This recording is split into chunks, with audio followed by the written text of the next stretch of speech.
sore hari ini adalah kuasa doa atau kekuatan doa. Kita bersama-sama buka di dalam Filipi 4 ayat 6 sampai 7. Filipi 4 ayat 6 sampai 7. Yang sudah melihat slide, mari bersama-sama kita membaca firman Tuhan. 1, 2, 3. Janganlah hendaknya kamu khawatir tentang apapun juga, tetapi nyatakanlah dalam segala hal keinginanmu kepada Allah dalam doa dan permohonan dengan ucapan syukur. Ayat 7.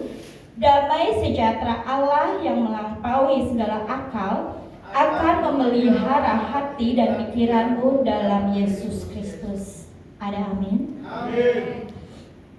Bapak Ibu, doa adalah sesuatu yang sangat penting bukan di dalam kehidupan kita. Iya Pak, iya. Iya.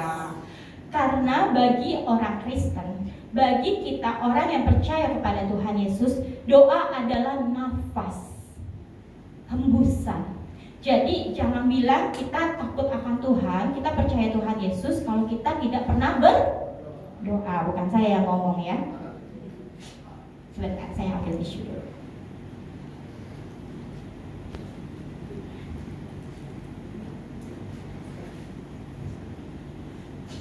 Kalau orang Kristen tidak pernah berdoa atau berdoa kalau ada maunya aja, itu namanya bukan bukan Kristen. Enggak ya, di sini bukan orang-orang yang saya ucapkan, tapi di sini adalah orang-orang yang takut akan Tuhan. Ada amin? Amin. Doa adalah nafas kita. Jadi setiap detik, kalau sepupu kita satu hari 5 kali, kita setiap detik, setiap waktu, setiap per menit, per detik, hembusan nafas kita dalam nama Tuhan Yesus. Dalam nama Tuhan Yesus. Apapun yang kita lakukan, kita harus melibatkan Tuhan Yesus di dalam kehidupan kita. Apapun yang kita ucapkan, kita harus berdoa dulu. Tersinggung gak nih orang yang kita mau katakan gitu kan?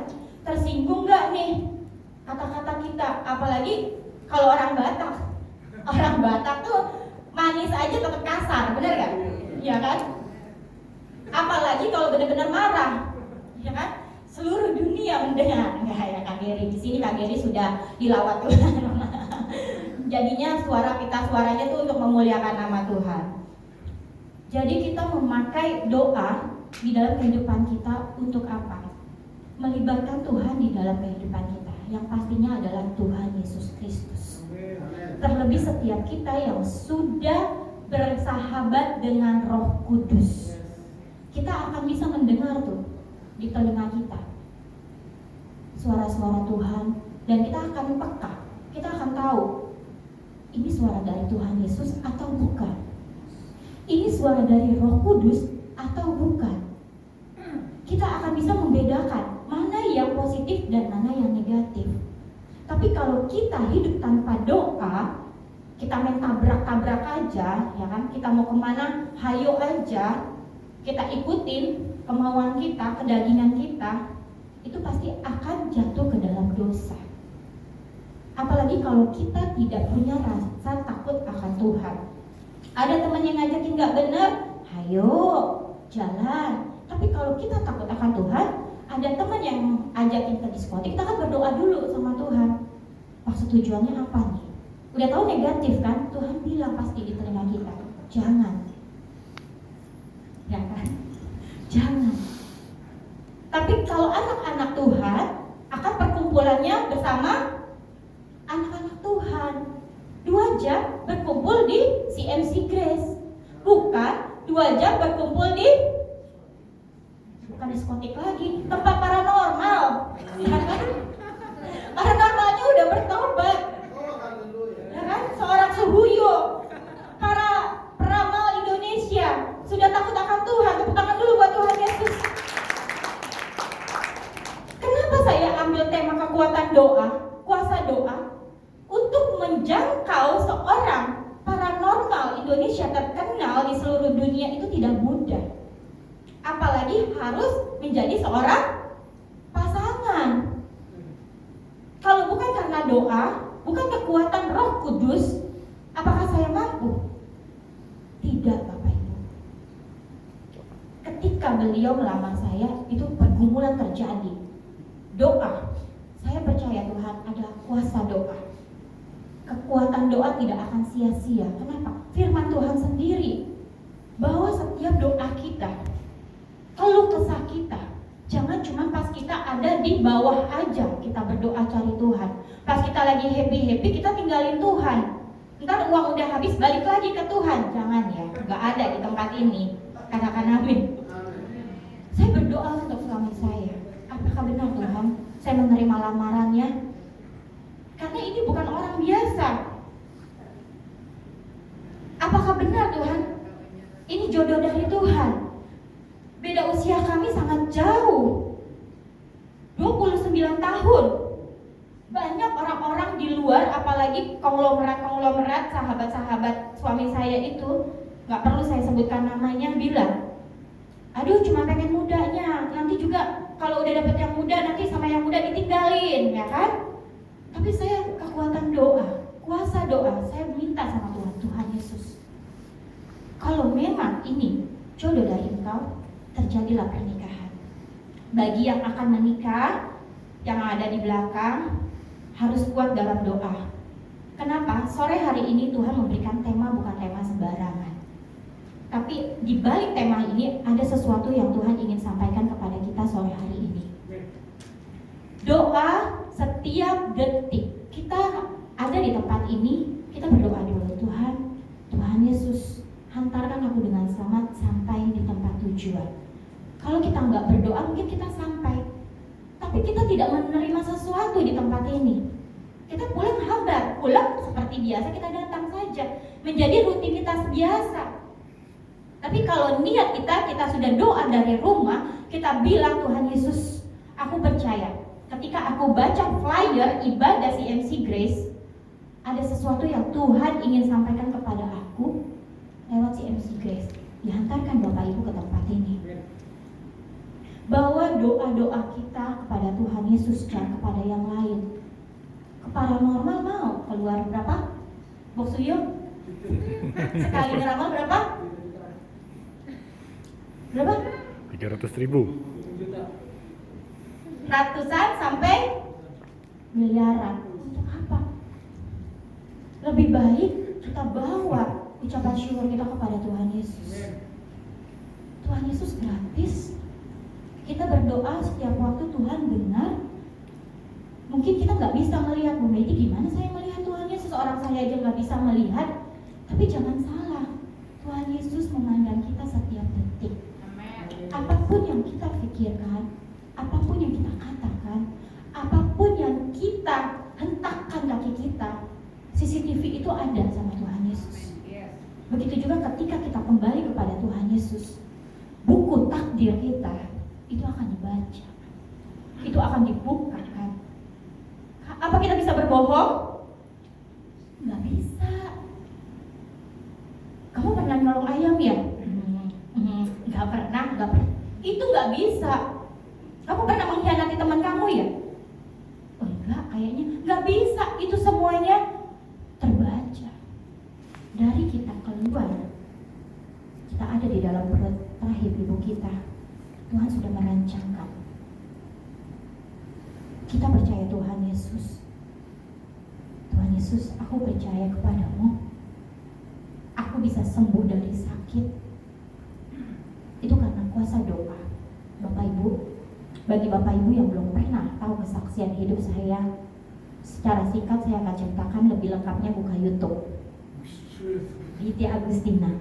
Saya disembuhkan 4 penyakit kronis.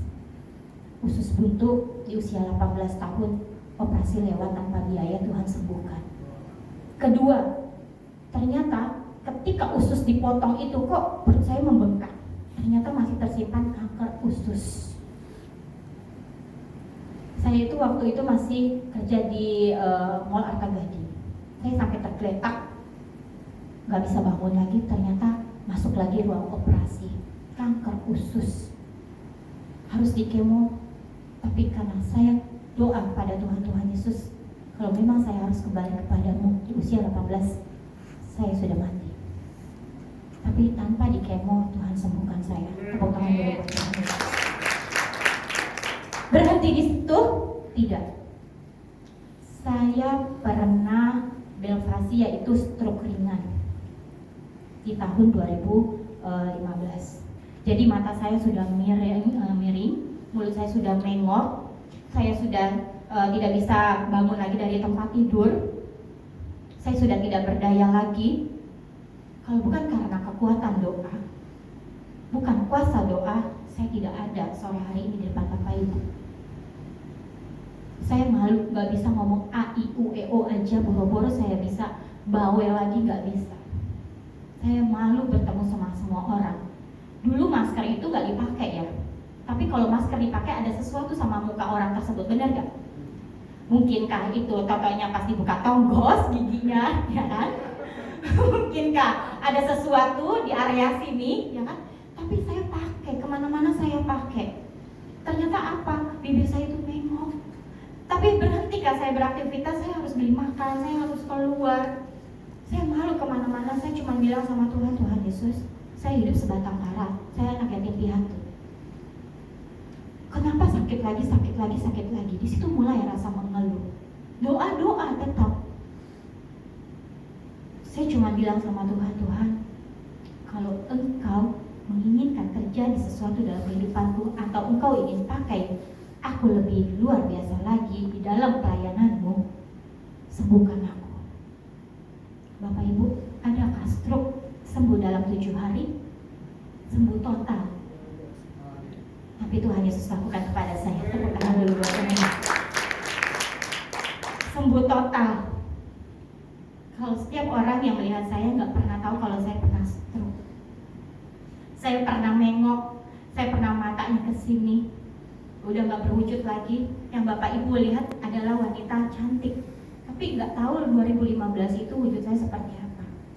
Kalau bukan karena kekuatan doa, kuasa Tuhan Yesus di dalam kehidupan saya, itu semua tidak akan terjadi. Bisa sembuh pasti cacat. Penyakit kronis keempat yaitu kelenjar paru-paru. Jadi Bapak Ibu kalau yang saat ini punya sakit mah, pusing-pusing migrain, jangan sedih. Coba lihat orang-orang di sekitar kita semua, masih banyak sekali yang benar-benar mengandalkan Tuhan, yang penyakitnya itu lebih kronis tapi bisa disembuhkan Tuhan, yang sudah di rumah sakit, yang divonis jantungnya segala macamnya udah nggak bernyawa lagi, yang sudah harus 3 jam atau 3 menit harus sudah tit, tapi mukjizat terjadi karena sama-sama kita berdoa. Itu ada Bapak Ibu. Saya kelenjar paru-paru. Kalau pernah ada yang mengalami isi di benjolan-benjolan kecil aja pasti udah malu. Ini meradang ke seluruh tubuh. Dan itu lama-lama banyak. Kenapa? Saya terlalu stres. Nah, hati-hati para wanita. Wanita itu larinya pasti dari awal lambung. Nanti lama-lama jadi sakit kepala, sakit leher belakang. Tanpa disadari nanti jadinya belvasi. Belvasi itu lama-lama jadi stroke. Muncul kelenjar-kelenjar, alergi-alergi. Saya itu kalau stres itu pasti saya kayak kaligata gitu, apalah ya yang ruang-ruang merah gitu. Tapi karena saya benar-benar menyerahkan segala sesuatu kepada Tuhan, Tuhan Yesus sembuhkan saya. Itu orang Darmais, dokter spesialis Darmais itu saya sampai punya member. Bisa dibiopsi katanya, tapi tidak akan menjamin kelenjar-kelenjar itu bisa hilang. Dan itu bisa merada. Bagaimana hancurnya saya? Bisakah saya mengandalkan dokter tersebut? Bisa. Saya percayakan segala sesuatunya karena kita tinggal bayar. Tapi apakah dokter itu menjamin? Tidak. Jawabannya membuat saya sakit, terluka. Satu-satunya yang kita bisa andalkan siapa? Tuhan Yesus. Melalui apa? Berdoa. Saya cuma bilang, saya nggak punya uang sebanyak itu. Bapak Ibu tahu, sekali biopsi, satu benjolan itu 60 juta. Berapa banyak benjolan yang ada di dalam tubuh saya? Berarti saya harus menyiapkan ratusan juta, saya nggak punya. Saya pulang dengan air mata.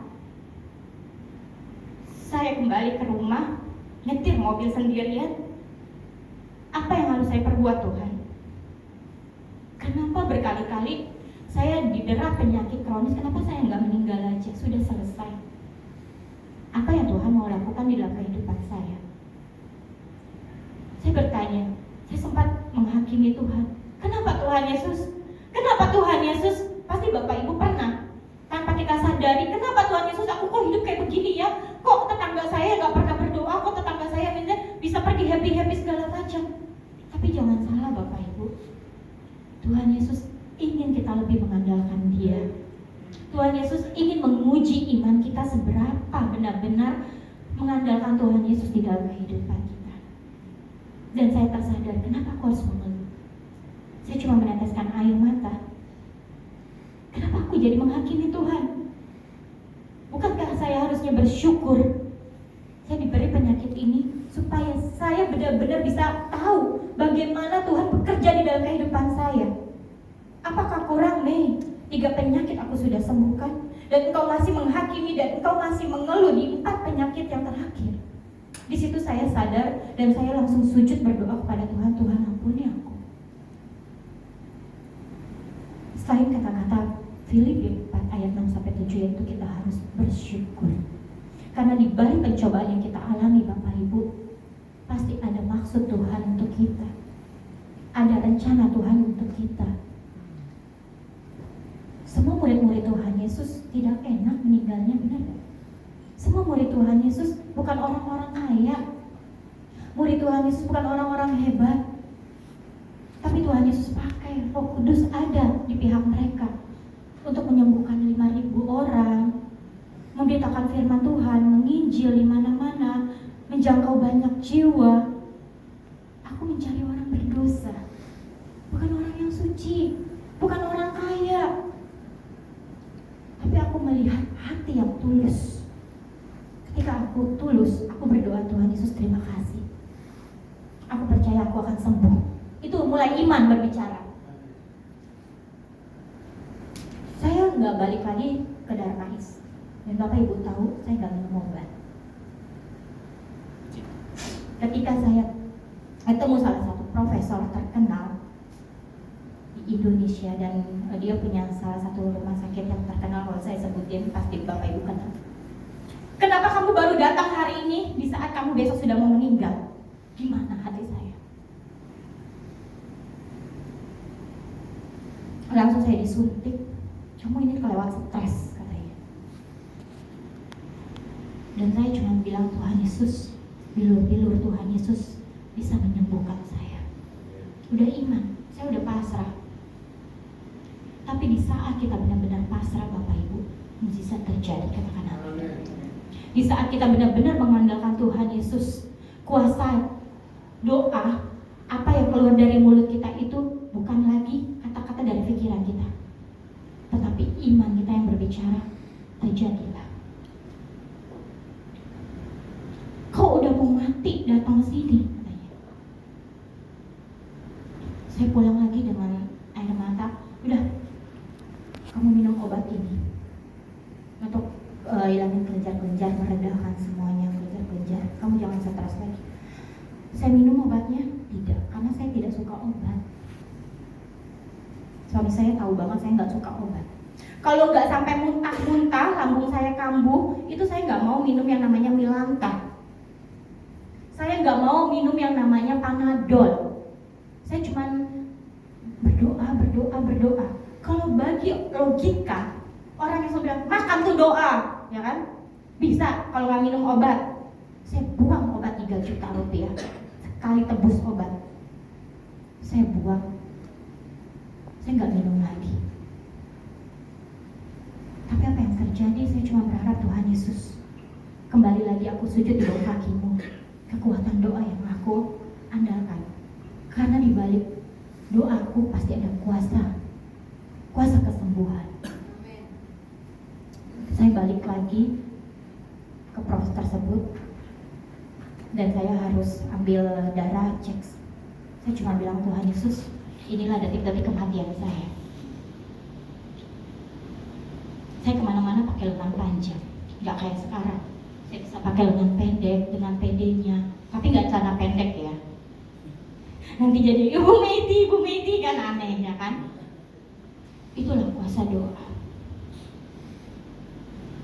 Terus Prof bilang kayak begini, mukjizat terjadi. Ada sesuatu yang Tuhan ingin kerjakan di dalam kehidupan kamu, nak. Lakukan. Waktu itu saya belum jadi pelayan Tuhan. Dan saya ke gereja karismatik, gereja saya pertama kali saya melayani di sana. Saya ditunjuk sama kedua hamba Tuhan di depan dari Malaysia. Sengaja dari Malaysia, saya juga nggak tahu, tiba-tiba dia datang dan saya duduk di ujung sana. Pakai bahasa Inggris dia berbicara. Di pojok ujung sana ada satu gadis pada usia 30 tahun nanti. Dia akan ada berdiri di depan mimbar ini. Saya tengok kanan kiri, nggak ada siapa-siapa. Dan saya cuma cengengesan. Saya cuma berkata, gak mungkin. Bagi kita, Bapak Ibu, saya juga disembuhkan penyakit kronis. Bagi kita gak mungkin. Tapi karena Tuhan Yesus ada rencana dalam kehidupan kita, itu semua jadi mungkin, katakan amin. Yang lumpuh bisa berjalan. Tuhan Yesus dikenalnya apa sih? Kesembuhan, penyembuhan. Setiap kita yang hadir di tempat ini, saya percaya punya karunia dan talenta masing-masing yang Tuhan berikan. Apalagi kita peka terhadap Roh Kudus, kita bisa berbincang-bincang dengan Roh Kudus. Kita diberikan penglihatan, jangan ke sana, nak. Yang Kudus berbicara di telinga kita. Jangan ke sana. Atau kita bisa melihat orang ini nggak bagus. Orang ini bagus. Itu semua karena apa? Kepekaan, bukan karena kita punya indera keenam atau kita jadi paranormal. Ilmu terawang ya kan? Ilmu terawangnya nggak ada. Sekarang adanya Bong Suyo. Sekarang adanya penglihatan yang Tuhan berikan. Kenapa? Karena doa. Coba yang doanya cuman kalau butuhnya doang, bertobat. Kalau doa cuman pengen Tuhan Yesus, aku butuh uang, bertobat. Aku sakit, tapi berdoalah. Kalau engkau tidak berdoa, sama saja engkau tidak memiliki nafas. Kita mau pergi kemana-mana, berdoa. Kita mau tidur, berdoa. Karena kenapa? Di saat pukul 1 sampai 4 subuh itu surga terbuka. Disitulah di saat kita sujud menyembah Tuhan Yesus, malaikat Tuhan Yesus turun atas kita. Saya udah lakukan itu, Bapak Ibu. Saya mendoakan pengerja-pengerja saya yang saya cintai, jemaat-jemaat saya, bengkak-bengkak mata saya. Suami saya sampai bilang, kamu gak tidur. Waktunya orang tidur, kamu gak tidur. Dunia kamu jadi kayak terbalik.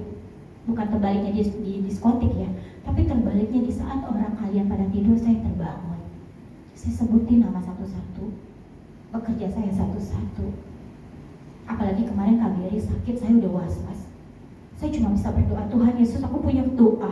Aku gak punya uang, aku gak punya kekuatan apa-apa, aku tidak bisa melakukan banyak hal.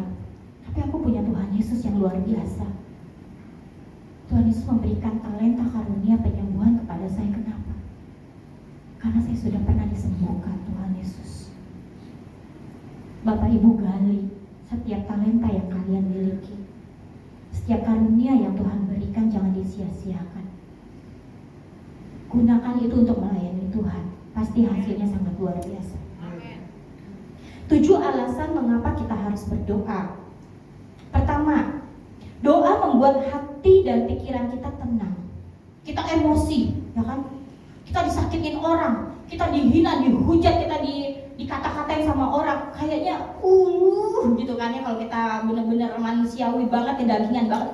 Gue pengen tempeleng gitu orang, ya kan? Tapi karena kita berdoa, Tuhan Yesus, beri kesabaran, beri ketenangan. Aku butuhkan damai sejahtera. Tenang Bapak Ibu. Kita mau emosi gak jadi reda. Sabar. Pikiran kita jadi tenang, hati kita jadi ada damai sejahtera. Itu karena doa. Yang kedua, doa adalah saluran berkat-berkat Tuhan dalam kehidupan kita. Kita berdoa sama Tuhan Yesus, terima kasih untuk hari yang baru. Aku mengucap syukur untuk semua yang Tuhan berikan. Aku butuhkan berkat-Mu hari ini. Lindungi aku kemanapun aku melangkah. Berkat akan turun. Walaupun di dompet kosong, tapi Tuhan berikan berkat melalui siapapun. Bapak Ibu bisa. Berkat itu akan datang melalui siapapun. Yang tadinya kita benar-benar hopeless, kita udah putus asa, tapi karena kita berdoa, berkat turun. Bukan berarti tiba-tiba duit jatuh dari langit, di depan mata kita, enggak. Tapi Tuhan akan memakai siapapun yang ada di tempat ini menjadi saluran berkat untuk kita. Yang ketiga, doa membuat iman kita semakin kuat. Kalau kita nggak berdoa, kita nggak punya iman. Iman kita lama-lama tadinya kuat jadi tawar hambar. Firman Tuhan mengatakan, kalau sudah hambar, masakan seperti masakan yang nggak ada garam, diapain? Dibuang, orang nggak mau makan atau keasinan juga. Jadi doa itu benar-benar menguatkan iman kita. Kayak saya sakit, kalau bukan karena doa, iman yang berbicara, mukjizat tidak akan terjadi, Bapak Ibu.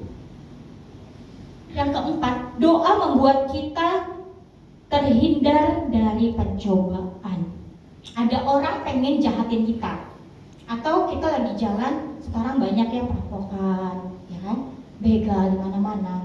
Kalau kita tidak berdoa, kita pengen kemana-mana tidak berdoa, kita jalan di pinggir aja itu bisa keserempet. Bener gak? Kita udah benar, posisinya udah benar, jalan kok udah benar di pinggir aja masih keserempet. Kita tanyakan, kita doa gak? Tapi kalau kita doa, ada tangan yang tidak kita lihat itu menarik kita. Yaitu tangan siapa? Tuhan Yesus. Tepuk tangan dulu buat Tuhan. Kejadian di lampu merah sini. Putar balik nih. Ada apa Tuhan? Saya berdoa. Kalau saya nggak ikutin kata-kata itu, saya nggak putar balik. Saya kena begal. Ketika saya putar balik, saya lihat dari spion belakang, ternyata motor yang kena. Itu kuasa doa, Bapak Ibu. Jadi jangan main-main sama doa. Yang kelima, doa membuat kita mengerti kehendak Tuhan, rencana Tuhan. Karena di dalam kehidupan kita yang percaya Tuhan Yesus itu nggak ada kata-kata takdir. Itu mungkin sepupu. Tapi kalau kita yang percaya firman Tuhan adalah percaya rencana dan rancangan Tuhan Yesus. Doa membuat kita mengerti kehendak Tuhan. Karena kita berdoa, kita bisa mengerti, oh Tuhan maunya begini. Oh Tuhan maunya aku bertobat. Oh Tuhan maunya aku jangan berteman sama dia lagi. Karena sampah kumpul sama sampah.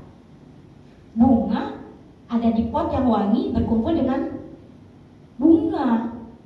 Hasilnya juga akan menjadi bunga. Kita akan mengerti maksud Tuhan. Terima kasih Tuhan. Doa. Yang keenam, doa adalah bentuk kepedulian kita kepada orang lain. Banyak sekali chat-chat WA yang masuk kepada saya cuma untuk apa? Minta didoakan. Mereka minta uang? Tidak. Tapi mereka minta doa. Kenapa? Karena bagi mereka yang mengerti kekuatan doa itu jauh lebih penting daripada sekedar materi. Bu Pendeta Meti, Shalom, saya habis kecelakaan. Adakah di sini? Ada gak orangnya datang gak? Teman saya habis kecelakaan. Jatuh dari motor, retak tangan, kaki semuanya, geger otak. Tolong didoakan. Detik itu juga saya berdoa. Saya cuma punya kekuatan doa. Roh Kudus tolong jamah. Tepuk tangan dulu, hari ini sudah bisa berjalan. Doa Bapak Ibu. Yang ketujuh, doa adalah salah satu sarana untuk bersekutu dengan orang lain. Kita mendoakan satu satu sama lain. Mungkin kita bertemu di tengah jalan, kita tidak mengenal orang tersebut. Orang tersebut punya masalah. Karena kita menginjil, kita bermisi, kita melayani Tuhan, kita berdoa untuk orang tersebut. Tanpa kita sadari kita menjadi berkat untuk orang tersebut, Bapak Ibu. Orang tersebut tidak percaya kepada Tuhan Yesus, mendengar doa kita, dia bisa percaya loh. Di mana kamu bergereja katanya?